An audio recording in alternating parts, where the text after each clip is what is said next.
আসসালামু আলাইকুম। Business mirror টিভির দর্শকদেরকে আজকে আমরা এক উদ্যোক্তা শাহিনুর ইসলাম শাহিন, শাহিন মার্টের প্রতিষ্ঠাতা, তার সাথে পরিচয় করে দেব। শাহিন এই দেশের খুব বিখ্যাত উদ্যোক্তা না, একজন ক্ষুদ্র উদ্যোক্তা, কিন্তু ওর কাহিনী শুনে আমরা খুবই ইমপ্রেসড হয়েছি। এর যাত্রা, এর অতীত, বর্তমান এবং ভবিষ্যৎ পরিকল্পনা নিয়ে আমরা কথা শুনতে চাই শাহিনের কাছ থেকে। শাহিন কিভাবে তার যাত্রা শুরু করলো। শাহিন, আপনাকে ওয়েলকাম টু বিজনেস মিরর। অনেক অনেক ধন্যবাদ। বিজনেস মিররকে ধন্যবাদ আমাকে আজকে কথা বলার সুযোগ তৈরি করে দেওয়ার জন্য। আমি মোহাম্মদ শাহিনুল ইসলাম শাহিন, ঠাকুরগাঁয়ের সন্তান। ছোট থেকে জরাজীর্ণতার মাঝে আমি বড় হয়েছি। লাইক পরিবারে এমন অবস্থা ছিল না যে মনে করেন 3 বেলা খাইতাম, কিন্তু আমি কখনো অজুহাত আমার বাবা মার সামনে দিতাম না। এমনকি সেই জিনিসটাই আমি আমার ছোট 2 ভাই বোনকে মানে ছোট থেকে শিখিয়েছি। অনেক কষ্ট করে পড়ালেখা শেষ করছি। এসএসসি যখন পরীক্ষা দিই, এসএসসি ফর্ম ফিল আপের সময় টাকার অভাবে আমি ফর্ম ফিল আপ করতে পারতেছিলাম না। আমার মা সুদের উপরে টাকা নিয়ে ফর্ম ফিল আপের টাকার ব্যবস্থা করে দেয়, সেটা দিয়ে আমার যাত্রা শুরু হয়। এসএসসি পরীক্ষা, রিটেন পরীক্ষা শেষ হওয়ার পর থেকে কিন্তু আমি কর্মজীবনে, স্টিল নাও আমি কর্মজীবনেই আছি। শুরুটা করলেন কিভাবে? আর আমার উদ্যোক্তা জীবনটা শুরু হয়েছে আপনার 2019 সালের 25শে আগস্ট। কিন্তু তার আগের কাহিনী শুনতে চাই। মানে শাহিনের যে যাত্রা, কাজের কর্মযাত্রা। প্রথম কাজ আপনার ডেলিভারি ম্যানে কাজ করছি, যেটা আপনার এশিয়াই কনজিউমারের ডেলিভারি ম্যানে কাজ করতে করতে আমি যখন ফার্স্ট ইয়ারে ভর্তি হইলাম, তারপর কিছুদিন পর আমাকে এসআর হিসেবে অ্যাপয়েন্ট করা হলো। এসআর থেকে টিএসও পর্যন্ত হয়েছিলাম। তারপরে ফার্মাসিউটিক্যাল মার্কেটে গেলাম। ফার্মাসিউটিক্যাল মার্কেটে বেশ কিছুদিন জব করছি এবং ফার্মাসিউটিক্যাল মার্কেটেও প্রমোশন নিচ্ছি 2টা। নেওয়ার পর এক সড়ক দুর্ঘটনায় আমার 2 পা নাজুকভাবে আপনার দুর্ঘটনা, হ্যাঁ, আঘাতপ্রাপ্ত, এবং আমার প্রায় 8 মাস আমাকে বিছানায় থাকতে হয়েছে। তো এইভাবে চলা। কত সালের কথা এটা? 11 সালের জানুয়ারি মাসে 18 তারিখে। এরপরে আমি ঢাকায় সুইচ করি, কিন্তু আল্লাহর কি মানে হুকুম যে আমি এখনো ওই প্রফেশনের সাথেই সম্পৃক্ত আছি। আসলে ভালো লাগা একটা কাজ করে সব সময়। তো ঢাকায় আসার পর মানে থাকার জায়গা ছিল না, খাওয়ার জায়গা ছিল না। ঢাকায় এসে আমি হেল্পারের কাজ করছি। হ্যাঁ, মানে আপনার সব ধরনের অভিজ্ঞতা আছে। হ্যাঁ, ঢাকায় এসে আমি হকারের কাজ করছি পেট চালানোর তাগিদে। সেখানে আমার কোনো পারিশ্রমিক ছিল না, সেখানে আমাকে পেটে ভাতে রাখছিল, মানে থাকার একটু জায়গা দিছিল আর 2 বেলা খাওয়াইতো। মানে আপনার এই যে আমার বলতে ইচ্ছে করছে যে এই যে ডেলিভারি থেকে শুরু করে ট্রাক ড্রাইভারের অ্যাসিস্ট্যান্ট, এর ফলে আপনি আসলে সারা দেশই চিনতে পারছিলেন। অনেক জায়গায় গেছি, পরবর্তীতে আপনার কাজে লেগেছে। অনেক জায়গায় গেছি এবং যেগুলো জায়গাতে যাইতাম ওখানকার মানুষের সাথে কথা বলার চেষ্টা করতাম, ওই জায়গাগুলোতে ফেমাস কি কি জিনিস আছে। হ্যাঁ, ইন ফিউচার আমার প্ল্যানিং আছে, যেহেতু শাহিন মার্ট স্টার্ট হয়েছে, শাহিন মার্ট যদি ভালো একটা অবস্থানে যাই অল্প সময়ের মধ্যে, আমার মূল টার্গেটটা হচ্ছে যে আমাদের বাংলাদেশে যতগুলো জিআই পণ্য আছে, সেই জিআই পণ্যগুলোকে আমি একটা স্টোরের মাধ্যমে সরবরাহ করব। তার মানে আপনি যখন কাজ করছিলেন, হ্যাঁ, সেই সময় আপনার মনের মধ্যে এক ধরনের ব্যবসা করার ইচ্ছে, স্বপ্ন আস্তে আস্তে এটা আমার সব সময় কাজ করছে যে আমি অপরের জন্য যে এফোর্টটা দিই, যে মেন্টালি ফিজিক্যালি এফোর্টটা দিই, সেটার 60% যদি নিজের জন্য দিতে পারি, মাস বেটার রেজাল্ট আসবে। আর এখন নিজের যেহেতু উদ্যোগ শুরু করছি, এখানে তো 100% কোনো কথা নেই, 200% এফোর্ট দিব। তো যাত্রাটা শুরু হলো কখন উদ্যোগটা? 19 সালের 25শে আগস্ট অনলি 6000 টাকা দিয়ে আমি আমার যাত্রা শুরু করি এবং অল্প সময়ের মধ্যে বেশ কিছু আমার আর্ন করার সুযোগ হয়ে আমি প্রতিদিন প্রায় 10 কিলো হাঁটাহাঁটি করতাম। মূলত আপনার ছোট ছোট চায়ের স্টোরগুলোতে আমি চা পাতা দিতাম, বিক্রি করতাম। সো আপনার প্রথম পণ্য ছিল চা? চা পাতা আমার সিগনেচার প্রোডাক্ট এখনো চা। আচ্ছা, সো আপনি শুরু করলেন কোন এলাকা দিয়ে? এটা হচ্ছে বসিলা থেকে শ্যামলী পর্যন্ত প্রতিদিন হাটে আসতাম, প্রোডাক্ট দিতে দিতে আসতাম চায়ের দোকানগুলোতে, আবার ব্যাক হওয়ার সময় সবার কাছ থেকে কালেকশন করতে করতে যেতাম। এটা ছিল আপনার ডেইলি রুটিন? ডেইলি রুটিন, হ্যাঁ, ডেইলি সকাল 7টায় ঘুম থেকে উঠতাম, আপনার 7:30টায় বাইরে হইতাম, আর বাসায় যাই ঢুকতাম রাত 11টা, 10টা 11টার দিকে। চা পাতা কোত্থেকে সংগ্রহ করতেন? চা পাতা আপনার এক বড় ভাই ছিল, উনি আমাকে সাপোর্ট দিছিল, কারণ পুঁজি ছাড়া তো ব্যবসা নাই। 6,000 টাকা পুঁজি দিয়ে তো আর ব্যবসা করা পসিবল না। ওই মানুষটার সাথে আমার একটা ভালো সখ্যতা হয়ে গেছিল, যে কারণে উনি আমাকে ট্রাস্ট করে স্টার্টটা করার সুযোগ দেয়।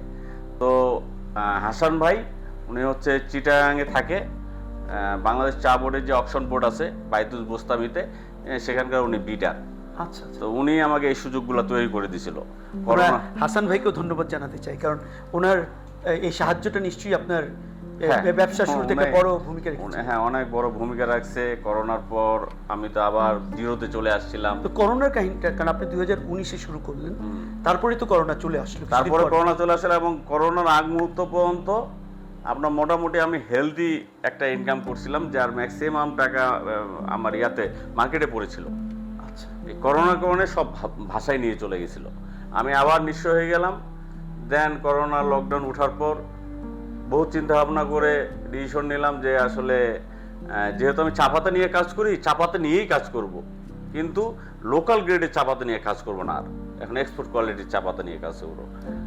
তো ডিসিশন নেওয়ার পর শুরু করি। আলহামদুলিল্লাহ, লোকাল গ্রেডের চা পাতা নিয়ে কাজ করতে গেলে অনেক ধরনের কমপ্লেন আসে, আর এক্সপোর্ট কোয়ালিটি চা পাতা নিয়ে কাজ করতে গেলে কোনো কমপ্লেন আসে না, এবং পেমেন্ট পাওয়া যায় ক্যাশ। তো এটা দিয়ে আস্তে আস্তে শুরু করতে করতে আমার যারা রিপিট কাস্টমার হয়ে যায়, তারাই আমাকে বিভিন্ন সময় পরামর্শ দেয় যে শাহিন, তুমি চা পাতা নিয়ে কাজ করতেছো, এটা তোমার অনেক ভালো চা পাতা, এটা পাশাপাশি আরো কিছু প্রোডাক্ট তুমি অ্যাড করতে পারো। আমরাই নিলাম। আমরা ওই আলোচনায় যাব শাহিন, কিন্তু তার আগে আমি আগ্রহী জানতে যে আপনি যে চা পাতাটা কালেক্ট করছেন, এর আগে আমি শুনলাম যে আপনি চিটাগাং থেকে কালেক্ট করতেন, কিন্তু এই যখন আপনি এক্সপোর্ট কোয়ালিটির চা পাতার দিকে ঝুঁকে পড়লেন, এই চাটা আসলো কোথেকে? এই পাতা এটা ম্যাক্সিমামটা আপনার বাংলাদেশ টি রিসার্চ ইনস্টিটিউট থেকে আসতো। চা আসতো, ওকে। সো সেখান থেকে আপনি চা সংগ্রহ করতেন? সেখান থেকে আমি চাটা সংগ্রহ করতাম। আমার তো অল্প পরিমাণ করে চা লাগতো, আমার তো অনেক বড় বিগ কোয়ান্টিটি লাগতো না, অল্প অল্প করে লাগতো। আর তারপর আপনি প্যাকেজিংটা আপনি করতেন, প্যাকেটটা আপনি? হ্যাঁ, প্যাকেজিং করতাম, এবং বাংলাদেশে সর্বপ্রথম ইকো ফ্রেন্ডলি যে সিলিন্ডার প্যাকেজিং, মানে কাগজে পরিবেশ বান্ধব যে কাগজের প্যাকেজিং, সেই প্যাকেজিং আমি স্টার্ট করছিলাম। আর আমি এটা অনেক চিন্তা ভাবনা করেই মানে মার্কেটে নিয়ে আসছিলাম, কারণ আমি দেখতেছিলাম যে আমার যে সেল হচ্ছে, সেই সেলটা তুলনামূলক অত হেলদি না। তারপর কথা হচ্ছে, শুধু সেল করলে হবে না, আমার যে শাইন মার্ট নামক যে প্রতিষ্ঠান আছে, এটা প্রমোশনের তো একটা দরকার। তো প্রমোট করার জন্য বিশেষ করে আমি একটা ভালো কস্টিং দিয়ে এই প্যাকেজিংটা নিয়ে আসছিলাম। আর এই প্যাকেজিংটা নিয়ে আসার পর থেকেই গোটা বাংলাদেশে আমার একটা পরিচিতি তৈরি হয়, কারণ বিভিন্ন জেলায় আমার প্রোডাক্ট যায়। শাইন মার্টের জন্মটা কখন হলো? এটা কি 2019 সালে 25শে আগস্ট। মানে আপনি যখন যখনই আপনি একটা কোম্পানি করলেন? হ্যাঁ। এবং সেই কোম্পানির একমাত্র পণ্য ছিল চা পাতা, কিন্তু আপনি এটা একটা মার্ট যখন বলছেন, তার মানে আপনাকে মার্কেট করার একটা স্বপ্ন নিয়ে আপনি প্রতিষ্ঠা করলেন। এখন প্রায় দর্শক, এই ব্যাপারে আমি একটু এমফেসাইজ করতে চাই যে দেখুন, স্বপ্নটা খুব গুরুত্বপূর্ণ। আমরা শাহিনের কথা শুনছি, আরও শুনবো। সে একটা সাধারণ পণ্য নিয়ে শুরু করছে, যা এখন আমরা আরও জানবো যে তার এখন প্রায় 30টা পণ্য সে তার এই শাইন মার্টে। কিন্তু শুরু থেকেই তার স্বপ্ন ছিল বড় কিছু করার। সে কাজ শুরু করতো, সে হেঁটে হেঁটে চা বেচতো মোহাম্মদপুরের এলাকায়, কিন্তু সে বড় স্বপ্ন নিয়ে এগিয়ে গেছে। সেখান থেকে তার উত্থান। তারপর এই করোনার ধাক্কা খেয়ে আপনি হতাশাগ্রস্ত হয়ে বসে পড়লেন না? আপনি আবার নতুন করে? আমি তো ওই যে আমি বললাম না, আমি ছোট থেকেই তো আপনার মনে করেন প্রতিটা মুহূর্ত মাথায় টকা খাই বড় হয়েছি। তো এইগুলা বিষয়ে আমার কখনো মানে কনফিডেন্স লস করতে মানে ভূমিকা পালন করে না। আমি কনফিডেন্স সবসময় আমার হাই লেভেলে থাকতো, কারণ মানে আল্লাহ আমাকে যা দিছে সব তো বোনাস আমার কাছে। কারণ আমার যে রোড অ্যাক্সিডেন্টটা হয়েছিল, ওই এলাকার মানুষ জানে যে আমি মারা গেছি, এখনো অনেক মানুষ ওখানকার জানে যে আমি মারা গেছি, যে আমার অ্যাক্সিডেন্টটা হয়েছিল। কারণ আমার 2 পায়ে 9 টুকরা হয়ে গেছিল, এবং আপনার টোটাল 9টা আমার অপারেশন হয়েছে 2 পায়ে, এবং এখনো আমার বাম পায়ে 1 ইঞ্চি শর্ট আছে। আমি আমার মানে আত্মবিশ্বাসের কারণে এখনো টিকে আছি, আর আত্মবিশ্বাসের কারণে আমি এখনো ফিজিক্যাল এফোর্টটা সেই লেভেলে দিতে পারি। দর্শক, এখানেও আমি গুরুত্ব দিতে চাই এই যে শিক্ষার ব্যাপারটা। আমরা শাহিনের অভিজ্ঞতা থেকে শিখছি, মানুষ আসলে ভেঙে পড়ার মতো অনেক ঘটনাই আমাদের জীবনে ঘটে।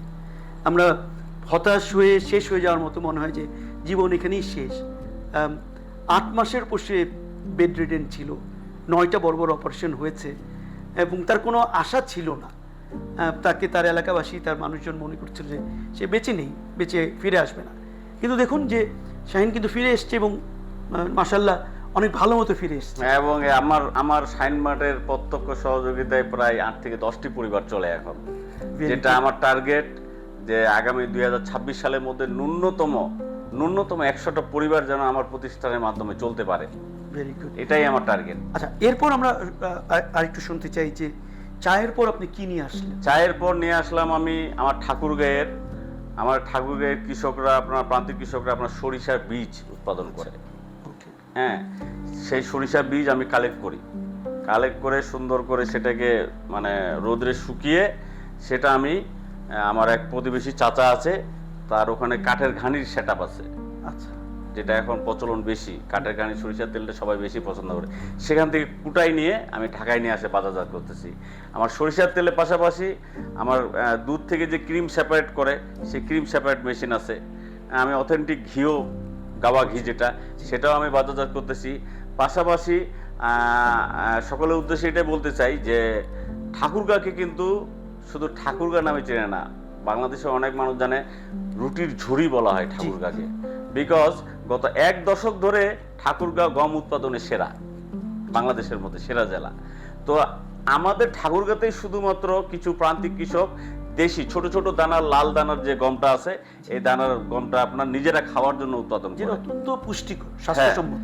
সেই গমটা আমি প্রান্তিক কৃষকদের কাছ থেকে কালেক্ট করে ওইটাকে আমি ফাইবার সহ মানে হোল গ্রেন যেটা আটা বলতেছে, এই আটাটা রেডি করে নিয়ে আসে ঢাকায় আমি বাজারজাত করতে চাই এবং এটার বর্তমান প্রচুর চাহিদা। তো আপনার এই বাজারজাত নিয়ে আমরা আসলে কথা বলতে চাই।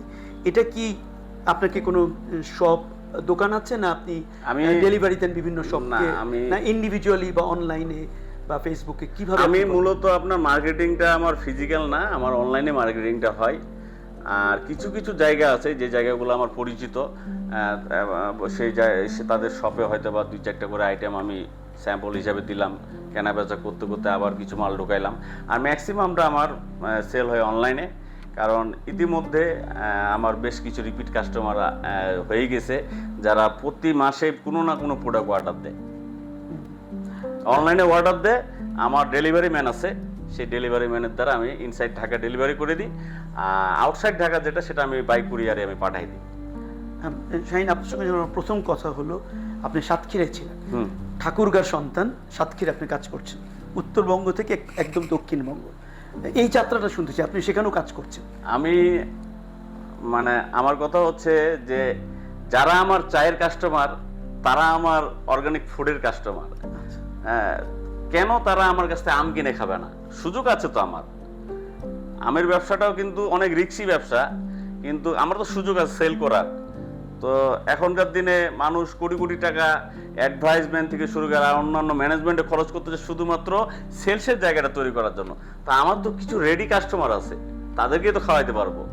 এই কারণে আমি গত 4 বছর ধরে সাতক্ষীরায় নিয়মিত যাতায়াত করি, আমের মৌসুমে যাই প্রান্তিক যে যারা কৃষক, যারা আপনার যাদের বাগান আছে তাদের সাথে আমি কথা অ্যাডভান্স বলে রাখি, তাদের বাগান কন্ট্যাক্ট করি না আমি কখনো।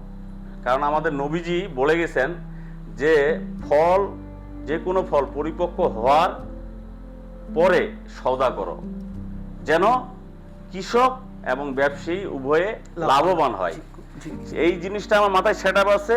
আমি ফল দেখে আমি আমার কন্ডিশন দিই কৃষককে, যদি কথাবার্তা বনে যায় তাহলে কিছু টাকা অ্যাডভান্স করি এবং ফলটা পরিপক্ক হওয়ার মিনিমাম 1 মাস আগে বাগান আমি নিয়ে নিই। কারণ অনেক কৃষক আছে যে কয়েকদিন পূর্বে, মানে মনে করেন হয়তো 3 দিন পর ওই আমটা পাকবে, 3 দিন আগেই সে আমটা ভাঙার টার্গেট করে, কেন? একটু দামটা ভালো হওয়ার জন্য। এই জন্য কি করে তখন আপনার একটা ভিটামিন স্প্রে করে, যেটাকে আমরা ফরমালিন বলি। আমি এগুলো ধারে কাছে নাই, এবং আমার যে ক্লায়েন্টগুলো আছে প্রত্যেককে আমার সুন্দর করে বলে দেওয়া আছে যে আমার যে আমটা যাবে, আমার আমটা পাইতে যদি আপনার 48 ঘন্টাও লাগে সমস্যা নাই, কিন্তু 5-7 দিন, সর্বোচ্চ 10 দিনে বেশি আমার আম টিকবে না। কারণ যেটা আপনার অথেন্টিক আম সেটা বেশি দিন টিকবে না, আর যেটাতে স্প্রে করা থাকবে ওইটার লাস্টিং ডিউরেশনটা বেশি হয়।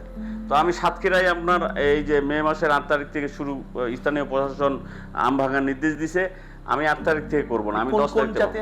এটা গোবিন্দভোগ দিয়ে শুরু হচ্ছে, গোবিন্দভোগ দিয়ে শুরু হচ্ছে, 4-5 দিন পর গোপালভোগ হবে, তারপর হিমসাগর হবে, পর্যায়ক্রমে আপনার আম্রপালি হবে। কিন্তু এটা কি আপনি এক অঞ্চলে তো থাকেন না, আপনি বলছিলেন যে মানে যেখানে ব্যবসা সেখানে আপনি ছুটে যান, এবং সারা দেশেই আপনার।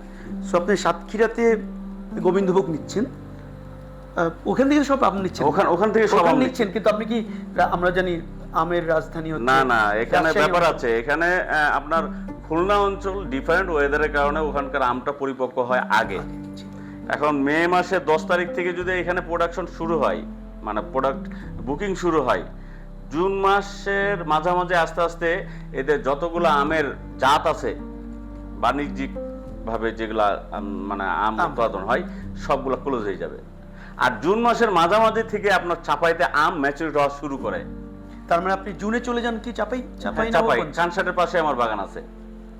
আমি এটাই জানতে চাচ্ছিলাম, বিকজ এরা তো একটা সময়ে এই সাতক্ষীরা অঞ্চলের আম শেষ হয়ে যাবে, তখন আপনি এইদিকে চলে, এখানে শেষ হওয়ার পর মানে এখানে আপনার আম্রপালি শেষ হবে, ওখানে আপনার গোবিন্দভোগ গোপালভোগ শুরু হবে চাপাইতে।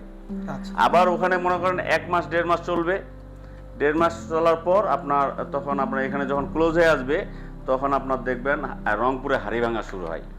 তার মানে আপনি রংপুরেও আপনার বাগান আছে? ওখানেও কথা, হ্যাঁ, ওখানে কন্ট্রাক্ট এক ধরনের করা আছে। রংপুরে হাড়িভাঙা শেষ হয়ে বাংলাদেশের সর্বশেষ যে ফলটা পাওয়া যায় আম, সেটা হচ্ছে ঠাকুরগাঁ দিনাজপুর অঞ্চলে। আচ্ছা, মানে সিজনের শেষ আম পাওয়া যায়। কি জাতের এটা? এটা আপনার সব ধরনের জাত পাবেন, আপনি থাই ব্যানানা ম্যাঙ্গো বলেন, থাই কাটিমন বলেন, তারপর আমাদের এটা কোন মাসে আসে? এটা আপনার এই শেষের দিকে, আপনার জুলাইয়ের শেষের দিকে, এই জুন যাবে, তারপর জুলাইয়ের শেষের দিকে আপনার। অন্যান্য কি পণ্য আপনার শাইন মার্টে পাওয়া যায়? আমার শাইন মার্টে আমার এমনি যেগুলো প্রোডাক্ট আছে আপনার বলছি, এই সরিষার তেল আছে কাঠের কানিতে ভাঙা, তারপর লাল চাল আছে আমার কাছে যেটা আপনার ঢেকি ছাটা, তারপর লাল আটা আছে, গাওয়া ঘি আছে, লাচ্ছা সেমাই আছে, একেবারে অথেন্টিক ঘি ভাজা লাচ্ছা সেমাই আছে, তারপর জবের ছাতু, মানে তালবিনা জবের ছাতু আমাদের নবীজি প্রিয় খাবার। হিমালয়ান পিঙ্ক সল্ট আছে, এটা আমার এক বন্ধুর মাধ্যমে উনি ইম্পোর্ট করে, তার কাছ থেকে আমি নিই। এরকম প্রায় 30টা প্রোডাক্ট আছে আমার। তার পাশাপাশি ছোট্ট একটা প্লান্টেশন আছে চায়ের, সেখান থেকে গ্রিন টি এবং অর্থোডক্স ব্ল্যাক টিটা আমরা প্রোডাকশন করি। এই চা বাগানটা কোথায়? এটা হচ্ছে আপনার মারিয়াতে, মানে পঞ্চগড় জেলার বদা উপজেলার পাশে মারিয়া নামে একটা জায়গা আছে। হ্যাঁ, ওখানে আমাদের সেটআপ আছে, ওখান থেকে মোটামুটি কিছু পাই, যেটা আমার ম্যাক্সিমাম রূপপুর পাওয়ার প্ল্যান্টের যে রাশিয়ান সোসাইটি আছে সেখানে আমরা পাঠাই দিই। তার মানে আপনার বাংলাদেশি যারা বিদেশি যারা আছে তারাও, তাদের কাছেও আপনি আপনার চা শুধু বিক্রি করতেছি না, ওনারা তো যাতায়াতের মধ্যে থাকে রাশিয়াতে, ওরা যাওয়ার সময় আবার বড় বড় কোয়ান্টিটি নিয়ে চলে যায়। বিকজ আপনার ওখানে বাংলাদেশি যে আমরা যেটা প্রোডাকশন করি, আমরা 300 বছর পূর্বে ব্রিটিশরা যে ম্যানুয়াল সিস্টেমে প্রোডাকশন করতো চা পাতা, সেইটাই ফলো করে আমরা প্রোডাকশন করি। তো ওরা এই অথেন্টিক চা পাতাটা এতটাই পছন্দ করে যে বাসায় যাওয়ার সময় 2-4 কেজি এক্সট্রা নিয়ে যায়। তার মানে আপনার মাধ্যমে, আমি বলছি যে শাইন মার্টের মাধ্যমে ইনডিরেক্টলি আমরা রাশিয়ান মার্কেটেও এক্সপোর্ট করছি।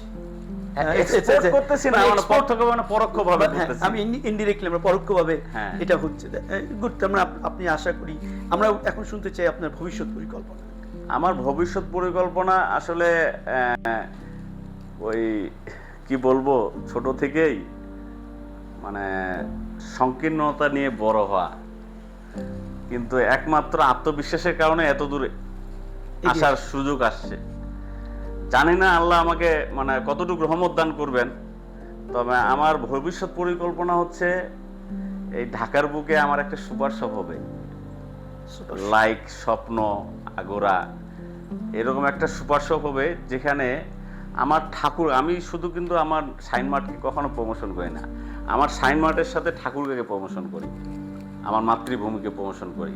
আমার ঠাকুরগাঁ, আমার প্রোডাক্ট লিস্টে 90% প্রোডাক্ট হচ্ছে ঠাকুরগাঁ। তো আমার টার্গেট হচ্ছে এই সুপার শপে 64 জেলার জিআই পণ্যগুলো থাকবে, তার পাশাপাশি ঠাকুরগাঁর যত অথেন্টিক প্রোডাক্ট আছে প্রতিটা প্রোডাক্ট থাকবে। যে কারণে আমি এখন থেকে জাস্ট আমার প্ল্যাটফর্মটা রেডি করতেছি, যে আমার হাতে যখনই 2000 রিপিট কাস্টমার চলে আসবে, যে 2000 রিপিট কাস্টমার দিয়ে আমি একটা সুপার শপ অনায়াসে চালাতে পারবো, তখনই আমি সুপার শপ ওপেন করতে চলে যাব, যেন 6 মাস আমি ইজিলি চালাতে পারি, ব্যাকআপ করতে পারি। আপনার মানে স্ট্র্যাটেজিক প্ল্যানিং বলতে আমরা যা বলি সবই আপনি তৈরি করছেন এবং রেডি হচ্ছেন, একটা ফাউন্ডেশন তৈরি করতেছি আমি। মানে চ্যালেঞ্জ ফেস করছেন না অনেক ধরনের? শুধু মানে কি বলবো, আমার মানে সামর্থ্য অনেক কম, কিন্তু স্বপ্ন অনেক বড়। হ্যাঁ, সামর্থ্য অনেক কম, স্বপ্ন বড় হওয়ার কারণে আমাকে সব জায়গায় সেইভাবে আমি নিজেকে মানে ফেস করি আর কি। সবকিছু এমনভাবে আমি চলাফেরা করি যেন অনেকে আবার অনেক ধরনের মন্তব্য করে, অনেকে অনেকভাবে নেয়, ঠিক আছে। অ্যাকচুয়ালি কিন্তু আমার সামর্থ্য অনেক কম, কিন্তু কেমন করে জানি আল্লাহ আমাকে সব বিপদ থেকে অটোমেটিক মানে কোনো না কোনো একটা উছিলাই আমাকে সম্মানের জায়গাটা রাখে। আপনার বড় চ্যালেঞ্জ কোনটা, সমস্যা আপনি? আমার বর্তমান সব থেকে বড় চ্যালেঞ্জ হচ্ছে আমার যে ফিনান্সিয়াল ব্যাকআপ। আমি যে বর্তমান যে ফাউন্ডেশনটা আছে আমার, আমি যে ফাউন্ডেশনটা করছি, এই ফাউন্ডেশন দিয়ে আমি মনে করেন আপনার যেমন আমের সিজন চলতেছে, লাস্ট ইয়ার আমি প্রায় 16 টন আম সেল করছি। মানে গত মৌসুমে 3 জায়গায় মিলাই আমি 16 টন আম সেল করছি, এবং এটা হচ্ছে আমার ফ্রেন্ড সার্কেল থেকে শুরু করে আমি যেই কমিউনিটিগুলোর মধ্যে চলাফেরা করি, এটা রেকর্ড। অবশ্যই। শাহিন, আমরা একদম আলোচনা শেষ প্রান্তে চলে এসেছি। যদি ধরেন আপনি কি সুপার শপ হলো, আমরা আশা করি আপনি তো একজন যোদ্ধা, আপনি এত কষ্ট করে যন্ত্রণা যাতনা এবং চ্যালেঞ্জের মধ্যে থেকে আপনি কখনো ভেঙে পড়েননি, ব্যক্তিগত পারিবারিক স্বাস্থ্যগত অনেক সমস্যায় পড়েছেন। আপনার সুপার শপ হয়ে গেল, আমরা আশা করছি হবে। তারপর আপনি কি ঠাকুরগাঁকে কি সারা পৃথিবীর উপর ছড়াতে চান না? তারপরে আমি সুযোগ তৈরি করব আরো মানে ব্যাপক হারে করার। লাইক আপনার স্বপ্ন যদি বাংলাদেশে 300টা ব্রাঞ্চ ওপেন করতে পারে, হোয়াই নট শাইন মার্ট করতে পারে না কেন? তার পাশাপাশি আমার আরেকটা টার্গেট হচ্ছে যে আমার ঠাকুরগাঁ কেন্দ্রিক যে প্রোডাক্টগুলো আমি এখন পরের অধীনে প্রোডাকশন করে নিয়ে আসতেছি, প্রত্যেকটা ছোট ছোট প্লান্টেশন করব। সরিষার তেলের জন্য আমি 10টা ঘানি বসাবো, যেখানে আমার 2 থেকে 4 জন মানুষের কর্মসংস্থান তৈরি হবে, এবং প্রোডাক্টটা তো আমার মাধ্যমে সেল হবে। ঘিয়ের জন্য আলাদা ক্রিম সেপারেট মেশিন বসাবো, সেখানে 2-4 জনের কর্মসংস্থান তৈরি হবে। আমি এখন আগের যুগে ঢেকি আর নাই, এখন মেশিন দিয়ে ঢেকি চালানো যায়। তো মনে করেন আমি যে 5টা সেট ঢেকি বসাই, কারণ এখন কিন্তু ঢাকায় আপনার ঢেকি ছাটা চালের প্রচুর চাহিদা। হ্যাঁ, মানুষ এখন অনেক স্বাস্থ্য সচেতন হয়ে গেছে। তো আমি 5টা ঢেকি বসালে 5টা ঢেকিকে ফলো আপ করার জন্য তো 5 জন দরকার। তো এইভাবে আমি মানে আমার টার্গেট হচ্ছে 2026 সালের মধ্যে, 24 সাল চলতেছে, 26 সালের মধ্যে ন্যূনতম 200 মানুষের যেন আমি কর্মসংস্থান তৈরি করতে পারি, এবং আমার ব্যবসাটা শুধু ঢাকা কেন্দ্রিক না, এখনও আমার পুরো বাংলাদেশে বিভিন্ন জায়গায় যাই। যে আজকে আসার সময় আমি চিটাগাঙে প্রোডাক্ট পাঠাইলাম, গতকালকেও চিটাগাঙে গেছে, গতকালকে নিউ ইয়র্ক থেকে এক ফ্রেন্ড তার মায়ের জন্য বেশ কিছু প্রোডাক্ট অর্ডার করলো নারায়ণগঞ্জে। তো এরকমভাবে যাচ্ছেই, কিন্তু আমার কথা হচ্ছে প্রত্যেকটা জায়গাতে যারা মনে করেন স্টোর করছে তাদের হেল্প নিয়ে ডিসপ্লে সেন্টার করলাম। দর্শক, আমরা শাহিনের এই যাত্রা শুনছিলাম শাহিন মার্টের, এবং আমরা আই এম শিওর যে আমার মতো আপনারা খুব এনকারেজড হচ্ছেন। হি ইজ ইনডিড এ এনকারেজার্স। তার চিন্তা ভাবনাগুলো দেখেন, খুব সহজ সরল, কিন্তু আমি যদি দেখি শাহিনের সঙ্গে কথা বললে আমি যেটা ফিল করছি যে দেখুন স্বপ্নটা তার কত বড়, সে কোথা থেকে এসেছে হি ডিডন্ট ফরগেট, সে ভুলে যায়নি, তার অতীত ভুলে যায়নি, তার এলাকাকে, তার ঠাকুরগাঁকে সে ধারণ করছে, তার কথা চিন্তায় সব কিছুতে ঠাকুরগাঁ, এবং সে চায় যে সে আরও কর্মসংস্থান তৈরি করুক। তা আমরা আশা করি এরকম শাহিন আরও অসংখ্য এই দেশে জন্ম নেয়, এবং এই শাহিনদের মতো এনকারেজাররা, শাহিনদের মতো মানুষরাই আমাদের ব্যবসা বাণিজ্য এবং অর্থনীতিতে ইতিবাচক ভূমিকা রাখবে, কারণ তারা কর্মী, তাদের কাজ ছাড়া তারা কিছু চিন্তা করে না, স্বপ্ন ছাড়া তারা কিছু ভাবে না। আমরা শাহিন, আপনাকে অভিনন্দন বিজনেস মিররের পক্ষ থেকে, এবং আমরা আশা করব যে আপনি আমাদেরকে আরও আপনার শুভ সংবাদ দিবেন, যে আমরা অত্যন্ত খুশির সাথে আমাদের দর্শকদের সাথে আরও শেয়ার করতে চাই। জি। আপনাকে অসংখ্য ধন্যবাদ। ধন্যবাদ। শেষে একটাই বলবো, কর্ম কখনো কর্মীকে খালি হাতে ফেরায় না। এই কথাটা নিয়েই আমি আমার পথ চলা ধরে রেখেছি। Very good Shahin.